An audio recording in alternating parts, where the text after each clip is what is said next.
What if Meghan Markle just confirmed the unthinkable, that there are no children living in her home at all? In a jaw-dropping moment during Emma Grede's podcast, Meghan Markle is caught off guard when asked to let Archie and Lilibet say hello on a casual video call, and her awkward dodge may have just shattered the fairy tale image. For years, rumors have swirled that the royal children don't actually live with Harry and Meghan, or worse, may not even exist as we've been told. But now, with this podcast clip going viral and body language experts weighing in, the internet is erupting. Is this the moment the truth slips out? Stay tuned, because what you're about to hear could unravel the most tightly kept secret in modern royal history. Before we continue, please hit the like button, subscribe to the channel, and turn on the notification bell for updates. What if everything you thought you knew about Meghan Markle and Prince Harry's family was nothing but a well-rehearsed illusion? What if the two children who have been at the heart of their brand, Archie Harrison and Lilibet Diana, never actually lived in their home, or worse, never existed in the first place? This story doesn't begin with a press release or a palace statement. It begins with a question. A simple, unscripted question asked during what was supposed to be a friendly podcast chat. Emma Grede, a respected businesswoman and podcast host, sat across from Meghan Markle on video, relaxed and conversational. As the episode wound down and the two shared laughs about motherhood and work-life balance, Emma made an innocent request. Before we wrap, can I say hi to the kids? For most parents, this would have been an easy, spontaneous moment. A wave to the camera, a quick hello from Archie, or a toddler's giggle in the background. But what happened next was anything but typical. Meghan froze. Just for a second. But in that pause, something shifted. Her face tightened, her eyes flicked off camera, and then came a nervous laugh. "Oh, there. Not here right now.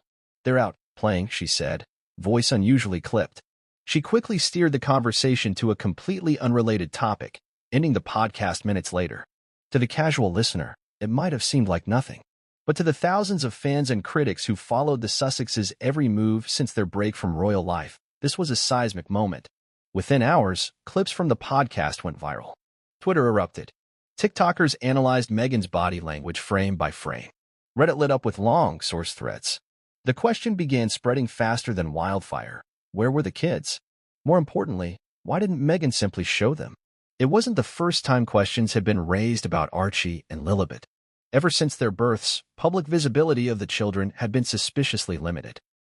There were no hospital steps photos, no royal christening attended by senior family members, no candid photos taken by the press despite the couple living in California, a place swarming with paparazzi. What few images the public had seen were tightly controlled, professionally edited, and often oddly framed to obscure key details. Faces turned away, blurred edges, strange lighting. While other celebrity children occasionally appeared in organic moments, the Sussex children were ghost-like, always referenced, rarely seen. But this podcast moment was different. It wasn't staged. It wasn't rehearsed. And Meghan wasn't prepared. For the first time, a spontaneous request put her on the spot. And in that instant, she couldn't do what so many parents would have: bring her children on camera, even for a brief, joyful wave. Instead, there was only awkward laughter, avoidance, and a rapid pivot away from the question. To critics, this was confirmation. To the skeptical public, it validated years of unease. Was the entire narrative of Meghan and Harry's parenthood a fabrication? Were Archie and Lilibet real children, or just borrowed props used to build a carefully curated image of domestic bliss and royal rebellion? It's a hard question. It's uncomfortable, but it's one that can no longer be ignored.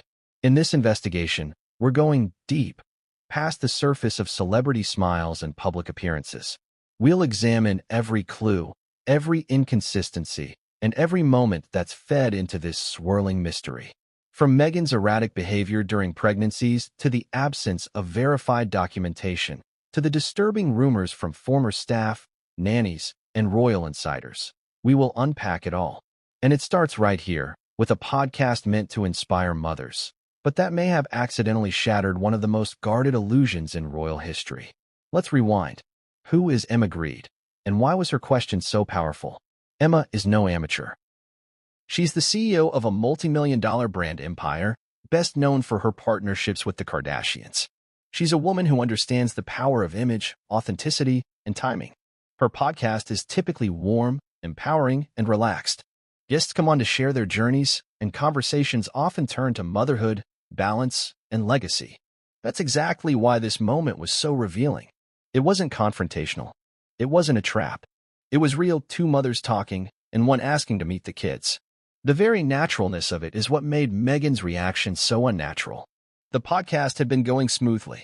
Meghan, dressed in a carefully curated casual outfit, spoke about family, philanthropy, and entrepreneurship. She mentioned the children in passing, how Lilibet loved coloring, how Archie had started to ask complex questions about the world. Standard anecdotes that fit the image of a busy, fulfilled mother of two. But when it came to proving that reality, when all that was required was a turn of the camera, suddenly the illusion cracked. Why? That's the question this entire story hinges on. Why wouldn't Meghan simply show the children? Why was there no background noise, no childlike interruptions so common in podcast recordings from home? Why didn't we hear a voice calling out for a mama or see a toddler darting by, even out of frame? This wasn't a 3 a.m. podcast. It was broad daylight. Meghan was home, according to her own words. And yet, when asked to show the children, whom she publicly discusses often, she hesitated. And the podcast ended shortly after. It was like someone being asked to show their pet dog in a Zoom call, only to say, "Oh, he's at the vet," even though they're clearly at home. That moment did more than create an awkward silence. It exposed a hole in the narrative. And once that hole appeared, people began digging, and what they found wasn't comforting. The reactions online were immediate. Within hours, Twitter accounts were posting side-by-side comparisons of other celebrities, Serena Williams, Chrissy Teigen, even Prince William and Kate Middleton, gladly sharing candid, chaotic glimpses of parenting life. Then they compared Meghan. Everything about her public motherhood was sanitized, distant, abstract. People remembered the stiff baby carriers in early photos, the staged Christmas cards, the fact that not once had a paparazzi ever caught Archie or Lilibet candidly in public, not on the beach, not at a store, not even in the background of a random photo. Some speculated that the children were being hidden for privacy. Others suggested surrogacy.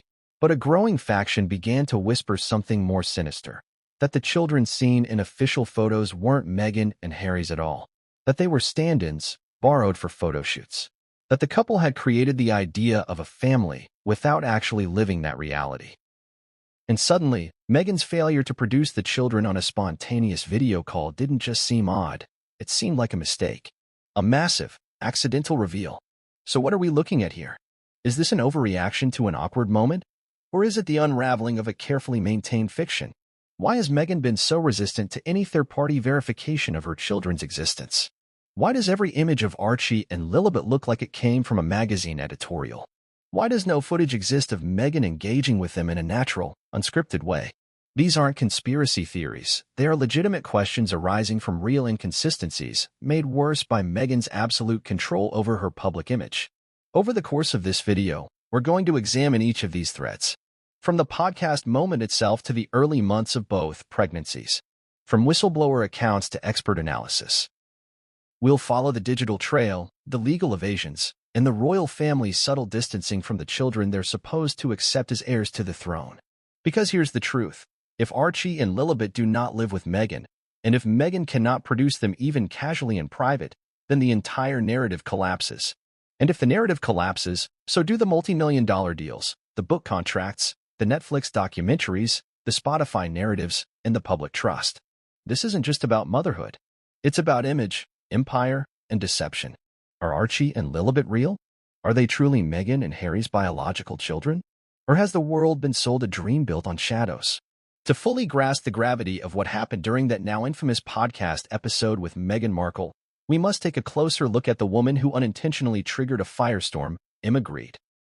Because understanding who Emma is, how she operates, and what her question meant in that moment provides a crucial lens through which to examine Meghan's startling reaction. Emma Grede is no tabloid figure or fame seeker. She is a titan of modern entrepreneurship, a British-born businesswoman who has built her empire on authenticity, hard work, and honest storytelling. She's the co-founder of the inclusive fashion brand Good American, which she launched with Khloe Kardashian, and a founding partner of Schemes, Kim Kardashian's shapewear brand that disrupted the industry with its focus on body positivity and diversity. She's also the chairwoman of the 15% Pledge, a nonprofit pushing major retailers to commit 15% of shelf space to Black-owned businesses. But beyond her titles and accomplishments, Emma is widely respected in the business world for one quality in particular: her ability to make high-powered people feel comfortable enough to open up. Her interviews, whether on video or in boardrooms, aren't confrontational. They're organic. She is known for listening carefully, asking relevant, emotionally intelligent questions, and encouraging guests to talk from the heart, which is exactly what Meghan Markle walked into. Meghan's appearance on Emma's podcast was supposed to be a warm, empowering exchange between two highly successful, mixed-race women who defied the odds. The episode was meant to showcase Meghan's philanthropic goals, her experiences with motherhood, and her evolving role as a businesswoman post-royalty. There were no pointed questions, no investigative agenda, no ambush. It was a friendly platform, likely chosen because of Emma's reputation for respectful, even sympathetic dialogue. But it's often in those relaxed settings, where guests let their guard down, that the most revealing moments occur. And that's exactly what happened. Emma, nearing the end of their conversation, had been speaking passionately about work-life balance, the challenges of motherhood, and the joy she finds in seeing her children grow up alongside her business. Meghan echoed those sentiments with some generic reflections about juggling family and foundation work. But then Emma, in a move that would appear entirely unremarkable in any other context, said, "Before we wrap, if they're around, can I say hi to the kids? It'd be so sweet to just wave at Archie or Lily." It was a spontaneous, human moment. No agenda, no setup, just a mother speaking to another mother. But Meghan's response changed everything. She hesitated, visibly, audibly. Her tone shifted. She gave a tight smile, glanced off camera, as though checking for someone to rescue her, and gave an answer that left many listeners confused. "Oh, they're not here right now. They're out playing with someone." No names, no locations, no effort to elaborate or offer to bring them in for a quick wave. The moment passed awkwardly. Emma, ever gracious, moved on, sensing the discomfort. But for thousands of people watching and listening, it was a red flag. Why? Because it wasn't just what Meghan said, it was how she said it. The discomfort, the abrupt redirection, the vagueness of her words. It didn't fit the pattern of a doting mother casually mentioning her kids were busy. It felt evasive, and the timing made it even more suspicious. You see, Emma Grede isn't just anyone. She is a mother of 4. She has shared her own parenting journey publicly: photos, videos, birthday celebrations. She frequently posts her children's milestones and everyday moments, striking a balance between pride and privacy that feels real and relatable. When she asked to say hello to Archie and Lilibet, it wasn't out of nosiness. It was a mother-to-mother gesture. It was the kind of thing that happens all the time during video calls between parents, especially when both claim to be devoted mothers, often speaking about their children publicly. But Meghan's reaction did not reflect that maternal ease. She looked like someone caught off guard, unprepared for a question she couldn't script her way out of. That single moment cracked open a wave of speculation that had long been brewing beneath the surface. What Emma likely didn't know at the time was just how long people had been waiting for a slip like this. For years, Meghan and Harry have spoken of Archie and Lilibet with great affection in interviews, but without providing the kind of organic visibility that would confirm their presence in their lives. Public appearances have been sparse. Photos are few and often highly edited or stylized. There's a distinct lack of unguarded moments, the kind we see even with highly private celebrities like Beyoncé or Ryan Gosling, who manage to protect their kids while still sharing glimpses of their real family life. So when Meghan failed to follow through with a simple gesture, turning the camera, waving them in, even calling out to them, her response didn't just feel awkward. It felt like the tip of a much larger iceberg. Emma, of course, didn't press. That's not her style. Her strength is in setting the tone and letting guests lead the conversation. She didn't try to expose anything. But in doing what came naturally, asking to say hi, she accidentally forced Meghan into a corner. And it was Meghan's inability to respond naturally that set the stage for the controversy that followed. The fact that Emma was so composed and professional made the moment stand out even more. Had it been a tabloid journalist or a combative TV host asking about the children, Meghan's defensiveness would have seemed warranted. But this wasn't Piers Morgan. This wasn't Dan Wooten. This was a friendly, respectful, like-minded woman who simply wanted to say hello. That's what made Meghan's awkwardness impossible to ignore. And then the internet took over. Clips from the podcast flooded social media. People dissected the audio, slowed it down, zoomed in on Meghan's face. Analysts weighed in. She looked off camera. Was she waiting for someone to tell her what to say? Why didn't she just say they were napping or out with a nanny? That pause, was that panic? It didn't take long before people were re-examining every past mention of the children. Their birth announcements, the photos, the media coverage or lack thereof. And Emma's question suddenly became the touchstone for a massive re-evaluation of the Sussex children narrative. Now let's be clear, Emma Grede has made no public comment about the fallout. She has not added fuel to the fire. In fact, she's remained completely silent about the episode since its release. And that silence speaks volumes. It suggests she's either shocked by the attention or was advised to avoid engaging with the speculation. Either way, she has kept her integrity intact. She did her job as a host. She asked a question any mother would ask, and the response revealed more than hours of scripted interviews ever could. It's a testament to Emma's strength and authenticity that she didn't push, didn't pry, didn't sensationalize. But it's also why this moment carries so much weight. Because it wasn't a setup. It wasn't planned. It was honest, and Meghan wasn't ready for honesty. In a world where celebrities carefully control every public interaction, it's often the unscripted moments that reveal the most. Emma Grede, by simply being herself, created a space where Meghan could have demonstrated transparency. Instead, Meghan faltered. And that falter may have exposed the biggest lie yet. As we continue to explore this unraveling, remember, Emma Grede didn't cause this scandal. She didn't point fingers or accuse. She just asked a question. And sometimes, that's all it takes to reveal a truth someone has worked very hard to hide. It began as a lighthearted, empowering conversation between two successful women. The podcast episode featuring Meghan Markle and Emma Grede flowed smoothly for nearly an hour, filled with typical dialogue around entrepreneurship, motherhood, and female leadership. But what was expected to end with a polished, feel-good conclusion instead turned into one of the most dissected media moments of Meghan Markle's post-royal life. Let's rewind to the pivotal exchange that changed everything. Emma Grede, with her signature warmth and natural curiosity, leaned forward into the camera and smiled. She had just wrapped up a segment about parenting and juggling career demands. With no warning, no malice, and no loaded tone, she asked a seemingly harmless question. Before we wrap, can I say hi to the kids? If they're around. It was casual. Kind. The type of comment that has become normal in today's work-from-home culture, where children often pop into frames, giggle off mic, or distract parents mid-interview. There was no pressure. Just a sweet, maternal impulse from one mother to another. The moment that followed should have been endearing, if Meghan had simply called out to Archie or waved to the camera and said, "Archie, come say hi." Or even if she had responded with something simple like, "They're napping, they're out with Harry," or "They're playing outside. Sorry." Instead, what happened was different, noticeably different. A stillness fell across Meghan's expression. It lasted just under 2 seconds, but felt far longer. Her eyes darted slightly to the right, as if glancing off camera for guidance. Her smile froze, lips tight, before she let out a short, almost performative laugh. Then came her answer. "Oh, they're not here right now. They're outside. With someone. They're off playing." The words came hesitantly. The tone faltered. There was no elaboration, no nanny's name, no playful mention of an activity, no typical parent glow. And then, just as quickly, she pivoted away from the moment. "But yes, it's always hectic, right?" Emma, ever graceful, didn't press. She nodded politely and moved to wrap up the episode. But the brief silence that followed was unmistakable. Within minutes of the podcast's release, clips were making their rounds across the internet.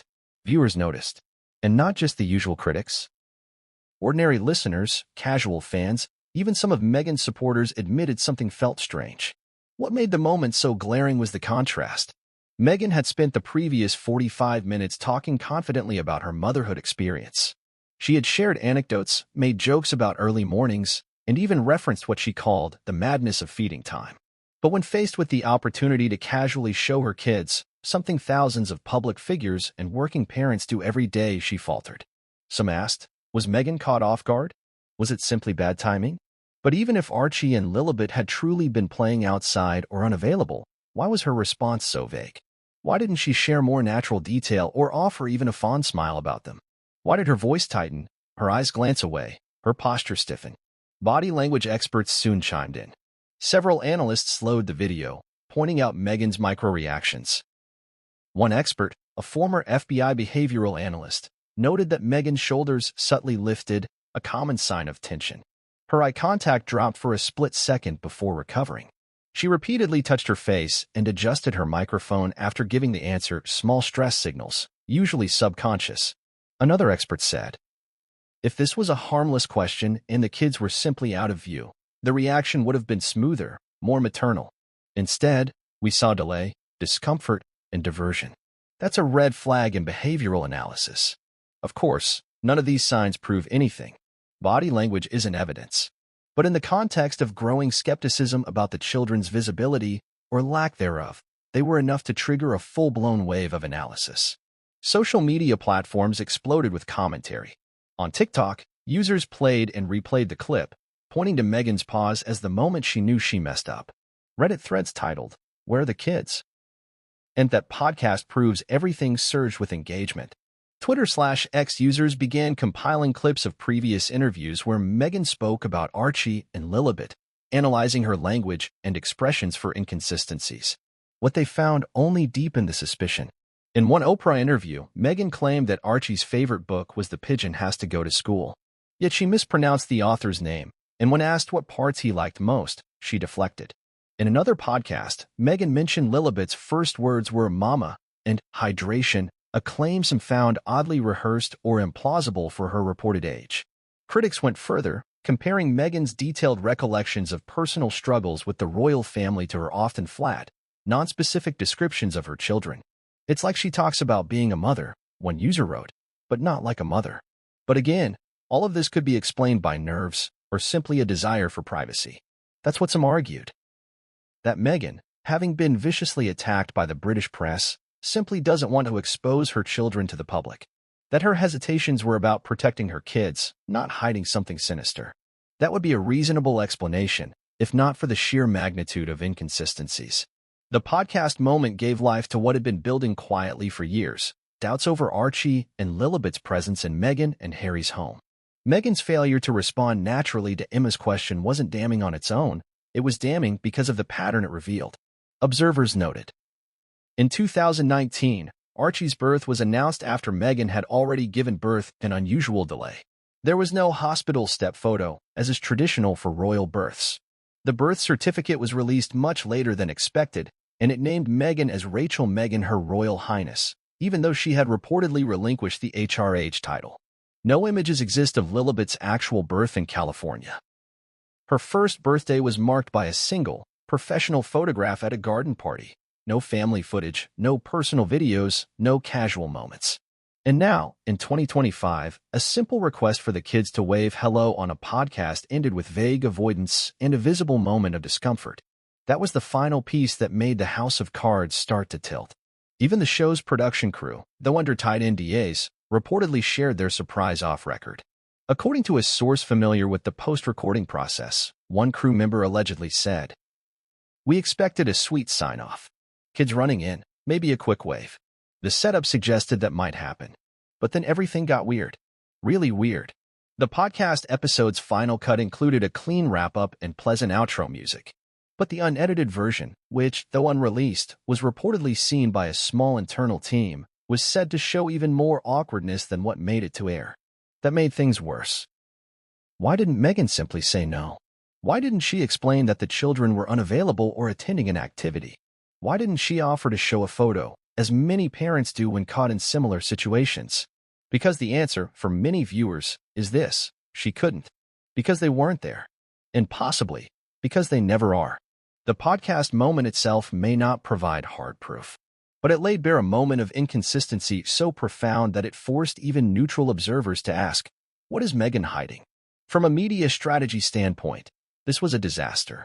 A brand built on authenticity, motherhood, and empathy suddenly found itself under the microscope for a lack of basic transparency. Public trust is hard-won and easily broken, and for Meghan Markle, the trust deficit widened dramatically after this exchange. The internet didn't just notice Meghan Markle's podcast slip, it exploded over it.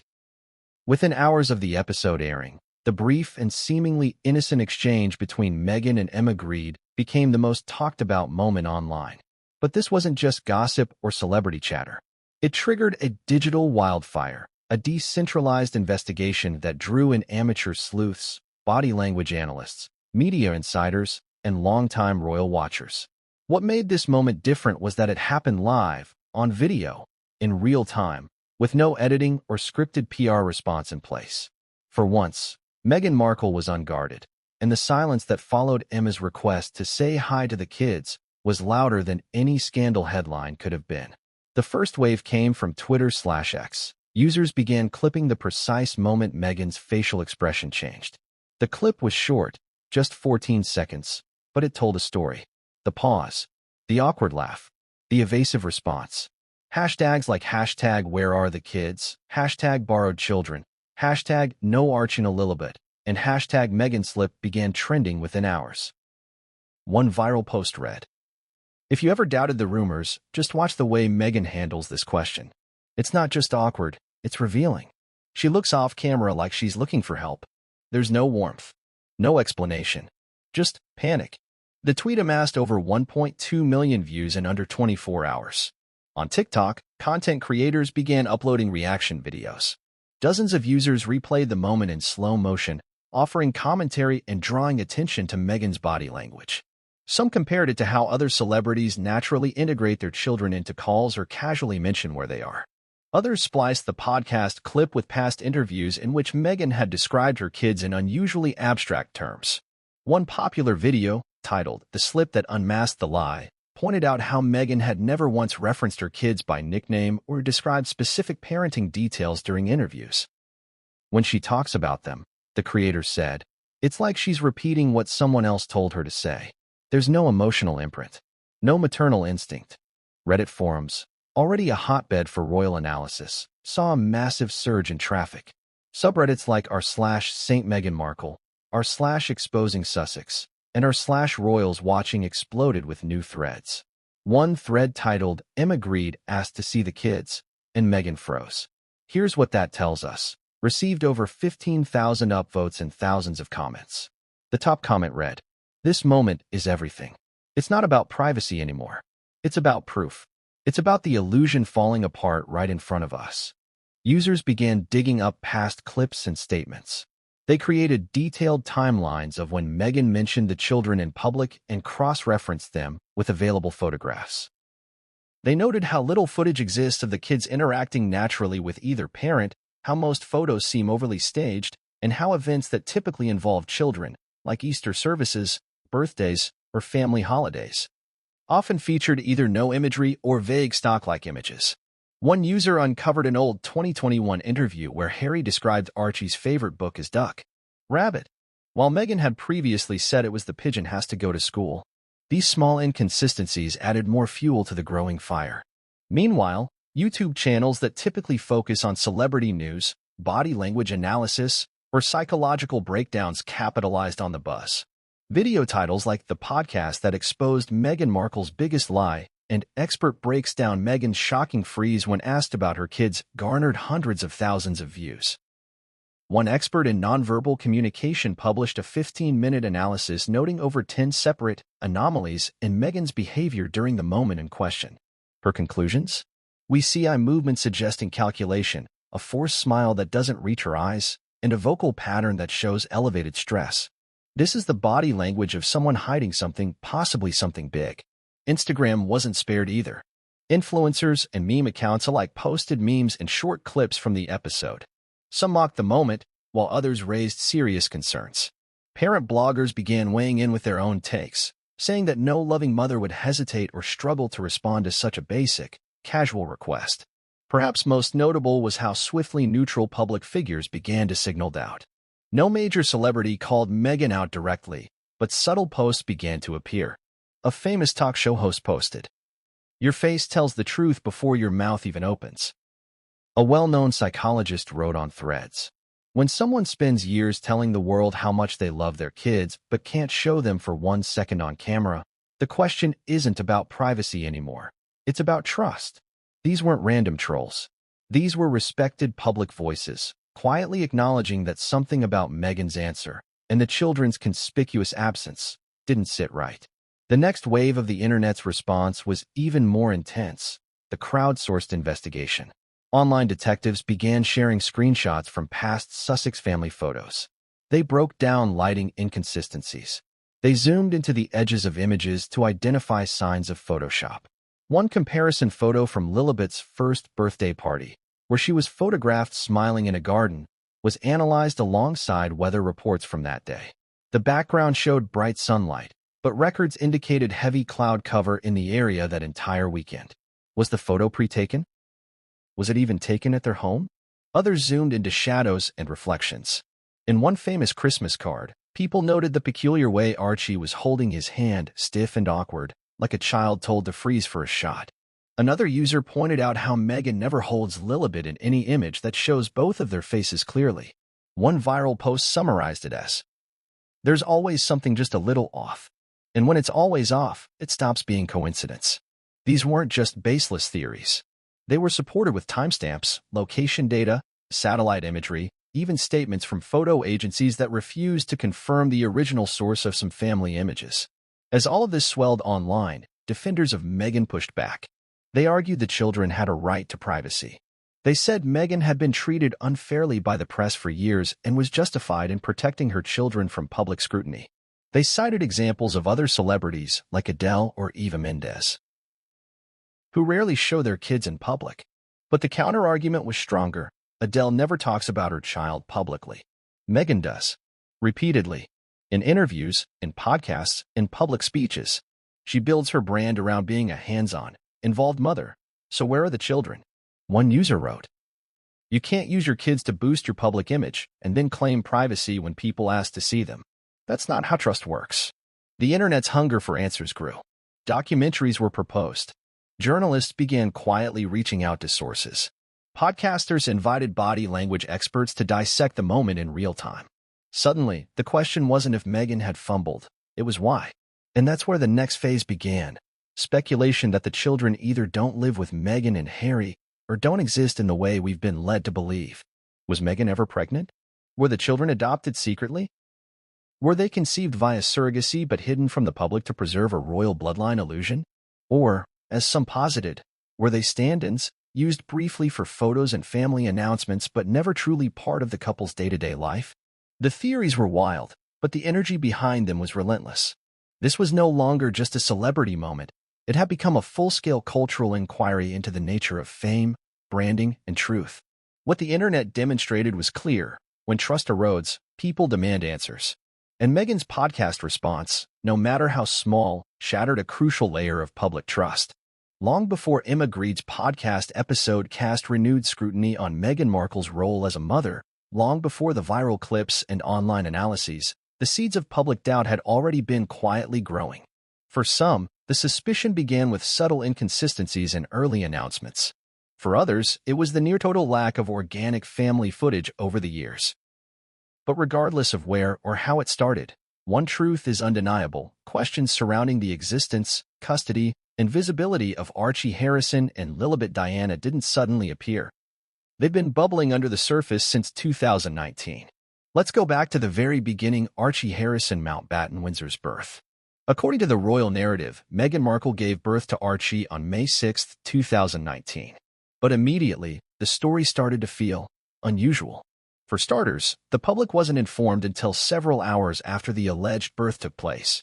While Prince William and Kate Middleton had stood on the hospital steps with their newborns mere hours after each birth, Meghan and Harry announced Archie's arrival through a carefully curated press release and didn't provide a traditional hospital photo opportunity. It was the first time in recent royal history that such a significant break from protocol occurred. At the time, it was excused as a modern and private approach to parenthood. But for those paying close attention, it raised an eyebrow. Where were the photos of Meghan being wheeled out of the hospital? Where was the proud moment shared with the waiting public? The royal family had always treated these appearances as part of their duty. Why was Meghan exempt? The lack of visuals led to speculation that Meghan had not given birth in a hospital at all. Conflicting reports suggested she might have delivered at home. Some even claimed she had been whisked to a private facility in secret. The ambiguity only deepened when the couple posed with their new baby 2 days later at Windsor Castle, rather than immediately after the birth. Meghan wore a white dress, flawless makeup, and heels, looking remarkably composed for someone who had just undergone childbirth 48 hours earlier. Harry stood beside her, smiling, but notably awkward. Critics noticed something odd about how they held the baby. Archie was covered almost entirely in a white blanket, with only the tiniest glimpse of his face visible. Observers noted how stiff the bundle appeared, as if it lacked the natural movement or posture of a real newborn. Some even questioned if it was a doll or a stand-in for a private child yet to be shown. That moment passed quietly, but it planted a seed. The release of Archie's birth certificate came next, and with it, more questions. It listed Meghan as Rachel Meghan Her Royal Highness, the Duchess of Sussex. But the couple had already announced that they would not use their HRH titles in a working capacity. Why was the title still there? Why was it released so late? And why were key details, including the hospital name, muddled in early reports? As time went on, royal watchers waited for a christening, as is customary for royal children. When it came, the ceremony was held in near-total secrecy. There were no public photographers, no confirmed guest list, no footage of godparents arriving. The only released photo was a professional image of the couple with Archie, but once again, his face was partially obscured. This wasn't just about privacy anymore, it was about patterns. Each moment that could have confirmed Archie's presence in their lives was carefully filtered, edited, and choreographed. Then came the COVID-19 pandemic, which offered a convenient explanation for keeping the children out of sight. While other celebrity parents shared their lockdown parenting struggles, some even posting silly moments or impromptu videos, Meghan and Harry released nothing candid. No Zoom cameos, no toddler interruptions, no accidental walk-ins. Archie and Lilibet might as well have been invisible. And still, the public waited. Lilibet's birth in June 2021 came with even more questions. This time, the announcement arrived via Archewell's website. No hospital was named. No photos accompanied the statement. The timing of the announcement felt distant, lacking the emotional immediacy of a real-life event. Critically, the first photo of Lilibet wasn't released until 6 months later, and only after sustained media pressure. The image showed her sitting on grass, smiling up at Meghan, but her posture and lighting once again sparked scrutiny. Some pointed out how the photo appeared unusually bright, with shadows and proportions that didn't align with other known photos of the same location. Others noticed how her face, while visible, still didn't appear in any video footage or moving frame. Everything was still. Royal insiders also began whispering their unease. While most remained loyal to the firm's silent approach, a few began leaking small, cryptic comments. One aide allegedly remarked to a reporter, "It's strange. No one's seen the children in person, not even at Sandringham. They're always away or unwell." More telling were the Sussexes' visits to the UK. Despite repeated returns, for the Queen's Platinum Jubilee, for funerals, and private visits, Archie and Lilibet were almost never seen. During Queen Elizabeth's final days, Harry traveled alone, and Meghan joined later. No photos of the children visiting their great-grandmother in her last months were ever shared, leading some to wonder if such visits happened at all. Through all of this, the internet noticed. A growing number of skeptics started connecting the dots. YouTube channels dedicated to royal content began raising questions. Some posted side-by-side comparisons of Meghan's supposed baby bump during her pregnancies, showing how it appeared to change shape, size, and positioning in ways that many found unnatural. The infamous squatting video, where Meghan's baby bump seemed to shift or fold, circulated widely. At first, these theories were dismissed as conspiracy-fueled. But when even previously loyal fans began admitting something didn't add up, the conversation started to shift. Why were Meghan and Harry so fiercely controlling their children's image while simultaneously using them to sell their brand? In interviews, Meghan often cited motherhood as the core of her identity. She talked about the challenges of parenting, the joys of hearing first words, and the inspiration her kids gave her for launching new projects. Yet there was no visible proof of any of it. Not a single moment captured naturally. By 2022, online speculation had reached new levels. Articles began appearing in alternative media, referencing borrowed children or Hollywood stand-ins. Some allege that Meghan and Harry used other people's children in Christmas cards or hired part-time caregivers who brought children into the home only for scheduled appearances. These claims were difficult to verify, but they refused to go away. Each time a new photo dropped, it was met not with awe but with analysis. People combed through lighting, angles, reflections. They noted that Archie's hair color seemed to change frequently, that Lilibet's ears, face shape, and eyes looked inconsistent across images, that the children never appeared in motion, never reacted to their surroundings, never showed the spontaneous messiness of real kids. In an era where even the most private celebrities are occasionally caught by paparazzi, the total absence of unfiltered footage raised alarm bells. The podcast moment with Grede didn't create these doubts, it confirmed them. It gave people the last puzzle piece they needed to believe that what they had suspected all along might actually be true. And it forced the public to ask, if Meghan and Harry have nothing to hide, why have they worked so hard to hide everything? As whispers of doubt around Archie and Lilibet's existence grew louder, a specific theory began to dominate online discussions: the idea that the children shown in public are not biologically or consistently present in Meghan and Harry's daily life. Perhaps not even their children at all. This theory, often referred to in online spaces as the borrowed children narrative, is as controversial as it is persistent. It hinges not just on absence or vagueness, but on a pattern of strange, unexplained inconsistencies that fuel the belief that something deeper, something fabricated, is at play. The origin of the borrowed children theory is hard to pinpoint to a single person or date. Instead, it seems to have formed organically, built piece by thousands of social media users who collectively noticed that the children associated with Meghan and Harry were always treated differently than any other royal or celebrity offspring. The idea truly began to gain traction around the 2020 holiday season. The Sussexes released a stylized digital Christmas card that featured an illustration based on a photo of the family, including young Archie. The artwork, while charming, hid many details. The children's faces were heavily stylized, and the artistic interpretation gave skeptics their first serious talking point. People began to ask, why not share the original photograph? Why choose a drawing unless you were hiding something? This pattern repeated with Lilibet. The photo released for her first birthday was shared not directly by Meghan and Harry, but by their friend and photographer Miss Harriman. Once again, the image appeared heavily edited. People noticed how no other children or adults were in the background, how Lilibet's posture seemed unusually rigid for a child her age, and how the photo had no sense of movement or spontaneity. It looked like a staged marketing photo, not a family moment. By 2021, online threads emerged with a term that quickly spread: borrowed kids. Reddit posts in r/St. Meghan Markle and r/Royal Family claimed that Meghan and Harry didn't have day-to-day custody of the children. Instead, the posts alleged children were borrowed for specific occasions, photo shoots, announcements, and card releases, and then returned to their actual guardians. This theory, while extraordinary, found believers due to three specific patterns. Extreme privacy inconsistency.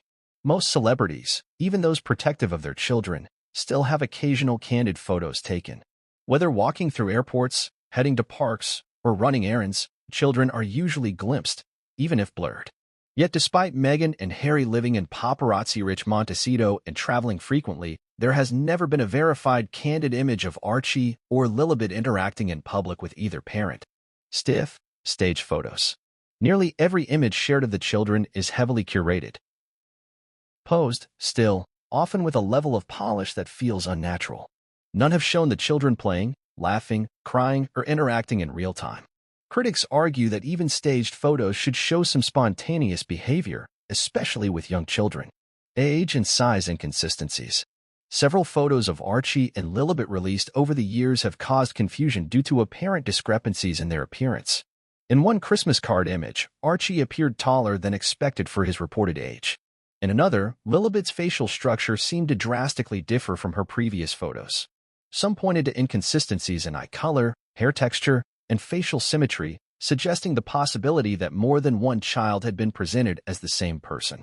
The term borrowed took on even deeper meaning when social media users pointed out similar occurrences in other public families who were later revealed to have used stand-ins or actors for various personal or legal reasons.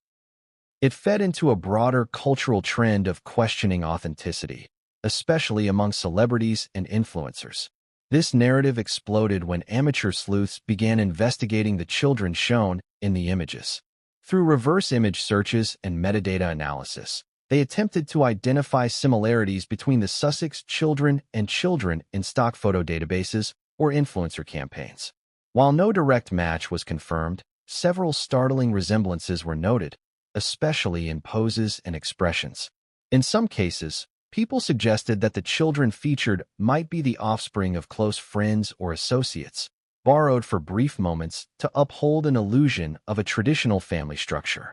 A particularly viral theory emerged after one side-by-side comparison between a known California child actor's photo shoot and the 2022 Sussex holiday card. The clothing, background, and facial features seemed eerily similar. Although no direct connection was established, the visual similarity alone reignited the borrowed child theory with a vengeance. Critics of the theory argue that it's disrespectful, potentially harmful, and based on speculation rather than fact. But believers claim that Meghan and Harry's behavior has actively contributed to the suspicion. One recurring point: if the couple truly wished to dispel these rumors, a simple video clip, a casual family moment, could silence the internet. But that moment never came. Instead, what came were more tightly controlled images, more vague references to parenting, and more PR language. Some even point to Meghan's frequent use of parenting metaphors during public speeches and interviews. She often talks about how motherhood has taught me strength or how my children are my guiding light. But when pressed for specific anecdotes, she tends to default to generalities. No mention of favorite snacks, hobbies, nicknames, bedtime routines. Nothing that offers a window into real motherhood. To skeptics, this absence of detail suggests that the stories are scripted. Then there's the peculiar use of surrogate narratives. A former staffer reportedly revealed to a journalist that Meghan once expressed concerns about being photographed in a hospital. This led some to wonder, did Meghan use a surrogate? If so, why keep it secret? Was the secrecy a matter of privacy or control over the narrative? The idea that the children were born via surrogate isn't controversial in itself. But if true, why not acknowledge it? The speculation only deepened after inconsistencies appeared in Meghan's pregnancy photos, such as her bump appearing smaller in one photo taken hours after it seemed significantly larger earlier that day. These inconsistencies sparked one of the most infamous theories, that Meghan's baby bump may have at times been a prosthetic. While most dismiss this as a tabloid fabrication, some video clips showed the bump appearing to fold or shift unnaturally as Meghan bent down or stood up. Whether these clips were manipulated or simply taken out of context remains unclear, but they added fuel to a fire already blazing. As the borrowed child theory grew in visibility, it split public opinion sharply. Supporters of Meghan and Harry labeled it a smear campaign driven by royalists and racists, a desperate attempt to delegitimize a woman who had already been subjected to intense media scrutiny. Critics, on the other hand, insisted that questions should be allowed in the face of so many controlled visuals and unanswered inconsistencies. The situation was further complicated by the couple's attempts to use their children as emotional leverage. In their Netflix docuseries, they referenced wanting to protect their kids from press intrusion, while simultaneously using carefully placed photos of the children in promotional material. This contradiction led to accusations of hypocrisy. Why show the children only when it benefits your brand, but not when it could prove their presence? Despite all this, no formal media outlet or legal authority has confirmed or denied the borrowed children theory. It remains in the realm of digital investigation, fueled by screenshots, timelines, and unanswered questions. Yet the damage is done. The theory persists because it speaks to something larger, a crisis of authenticity. In a world where public figures increasingly curate every image and soundbite, people are demanding evidence of the truth behind the filter. Meghan and Harry, who once claimed to seek privacy, now find themselves at the center of an increasingly public credibility challenge. Behind the polished press releases, carefully curated documentaries, and social media montages, another layer of the Meghan and Harry saga has emerged, not through mainstream interviews or authorized statements, but through hushed conversations. Discreet leaks and whispered warnings from individuals who claim to have seen what the public has not. These insiders, former palace aides, Montecito staffers, longtime royal watchers with behind-the-scenes access, have become key players in keeping the narrative surrounding Archie and Lilibet alive. Not just because of what they've said openly, but because of what they've implied behind closed doors. While the British royal family is infamous for maintaining an ironclad culture of silence, even among its most trusted staff, over the years certain voices have begun to break ranks, ever so subtly. For some, the reason is moral. For others, it's loyalty to the crown. And for a select few, it's simply about setting the record straight. One of the earliest rumblings came from a former Buckingham Palace aide who allegedly told a journalist during an off-the-record dinner. Everyone was excited to meet Archie. But weeks went by, and no one saw him. It became awkward. People whispered, but no one wanted to confront it. This single statement, never attributed, never confirmed, sparked months of speculation among royal watchers. If even members of the palace staff weren't seeing the royal baby, what did that mean? Was the couple keeping him hidden due to security concerns? Or was something more orchestrated going on? That same year, a source close to the royal household reportedly contacted a veteran British tabloid journalist to say, off record, "Some of the staff have started asking, 'Have you seen the baby yet?' It's been a recurring joke, but not everyone's laughing." Although most journalists were unwilling to publish these rumors outright, some began weaving in references to the privacy beyond precedent that surrounded Meghan and Harry's family life. News outlets like The Times, The Daily Mail, and The Telegraph hinted at questions from within and confusion over arrangements, without ever fully diving into the implications. Later, a former employee of Kensington Palace, a communications officer who had briefly worked on Meghan and Harry's media team before their move to the U.S., spoke anonymously with a European outlet, saying, "Everything was a performance. Everything had to be rehearsed, approved, framed in a way that made them look perfect. That's not unusual for royals, but with them, it extended even to the child. It felt like we were selling a fantasy more than sharing a family." This comment, while lacking hard evidence, described what many critics already believed, that Meghan and Harry weren't just protecting their children. They were actively crafting a mythos around them, a mythos that perhaps, like all myths, had little grounding in reality. Once the couple settled in Montecito, the whispering didn't stop. Instead, it took on a new life among staff hired to maintain their luxurious estate. According to a series of reports published by online outlets and discussed in multiple podcasts, former domestic workers at the Sussex home alleged that the children were rarely seen during the day, if at all. One former gardener reportedly told a private investigator hired by a tabloid, "I worked there for 6 months. We saw Meghan with the dogs, we saw Harry jogging, but never the kids. You'd expect toys in the yard, bikes, or even just the noise. But there was nothing." That silence, the absence of the ordinary chaos of children, became a recurring theme. Another alleged housekeeper echoed a similar account. "You'd clean rooms that looked like nurseries, but it was more like staging. Perfectly placed plush toys, books untouched, no signs of wear. It was like someone was preparing a set, not living in it." While these statements have never been corroborated with visual proof, the consistency of the descriptions raises eyebrows. Multiple sources, none directly connected, describing eerily similar experiences. A former bodyguard reportedly made a more damning statement during a background interview with a journalist working on a royal exposé. "When we traveled, it was just the two of them. The security manifest never included car seats, no child care equipment, nothing to suggest children were part of the trip. If they were flying with kids, it wasn't on our watch." This detail contradicted numerous media appearances where Harry and Meghan described traveling with their children, mentioning how Archie loves airplanes or how Lilibet is a great little traveler. But again, none of these anecdotes were supported with actual footage, images, or verified documentation. Some sources point to inconsistencies in their interactions with close family members as further red flags. For example, it was widely reported that Queen Elizabeth met Lilibet only once, and very briefly, during the Platinum Jubilee celebrations. But according to a palace insider cited by The Sun, the Queen expressed disappointment and confusion afterward, noting that the child was quickly whisked away and didn't stay long. The same source claimed, "It wasn't the joyful reunion people assumed. It was a photo op, and even that seemed rushed." Then came the bombshell email leak, allegedly from a Montecito nanny agency, indicating that multiple caregivers had been hired and terminated within a short window of time. While this isn't unusual for high-profile families, some online users claimed that a particular email thread included a knot. Instead, what happened was different, noticeably different. A stillness fell across Meghan's expression. It lasted just under 2 seconds, but felt far longer. Her eyes darted slightly to the right, as if glancing off camera for guidance.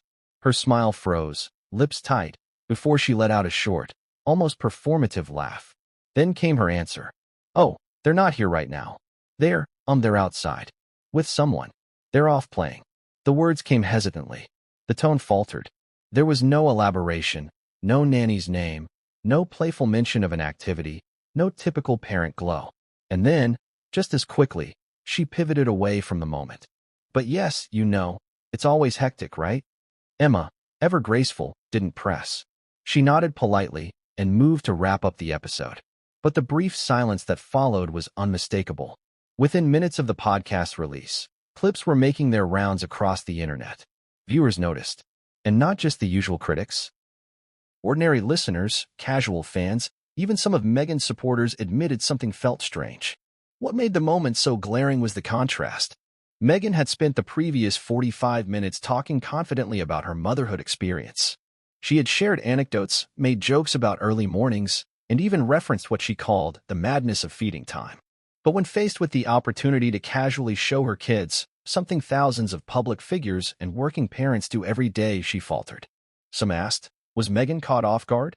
Was it simply bad timing? But even if Archie and Lilibet had truly been playing outside or unavailable, why was her response so vague?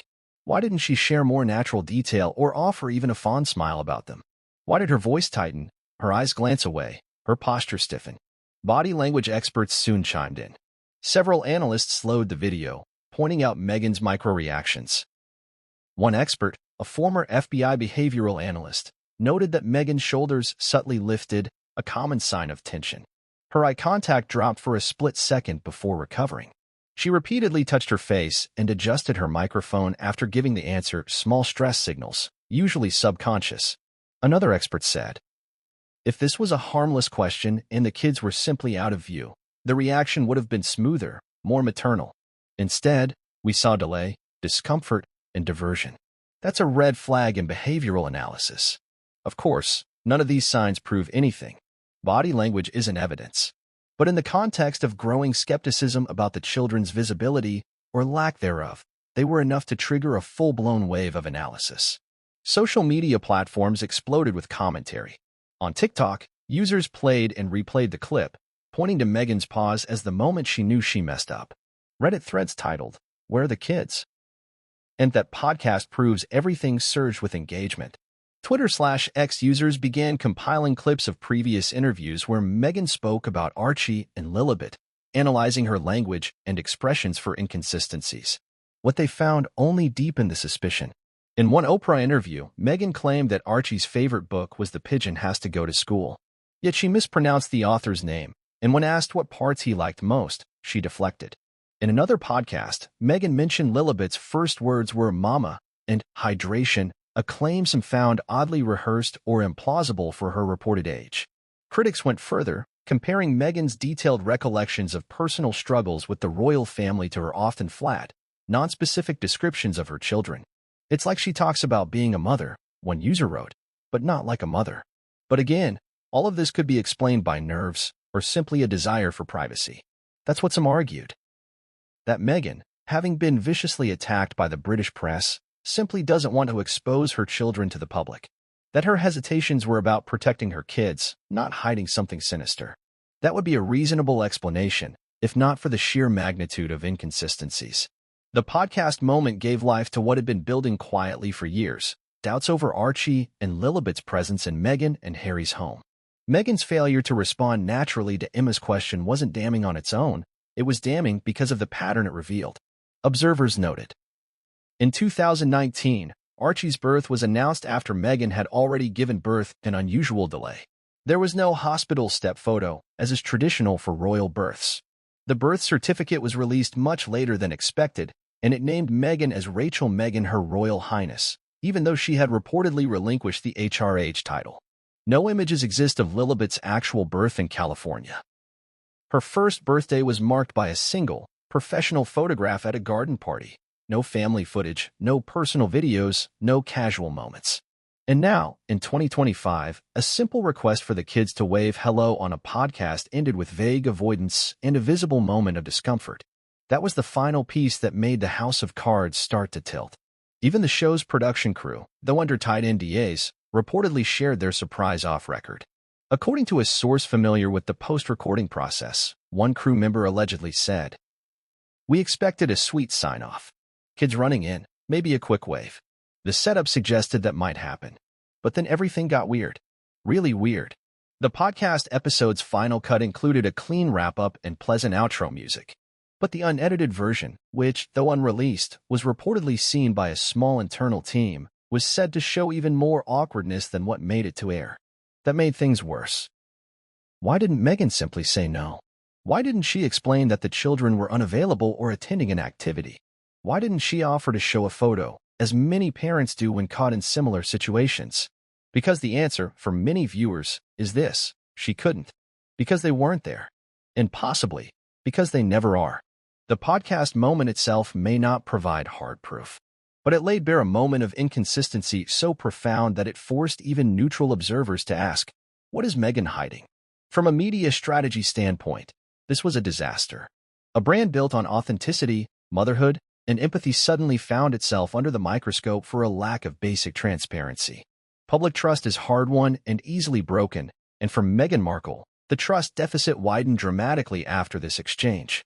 The internet didn't just notice Meghan Markle's podcast slip, it exploded over it. Within hours of the episode airing, the brief and seemingly innocent exchange between Meghan and Grede became the most talked-about moment online. But this wasn't just gossip or celebrity chatter.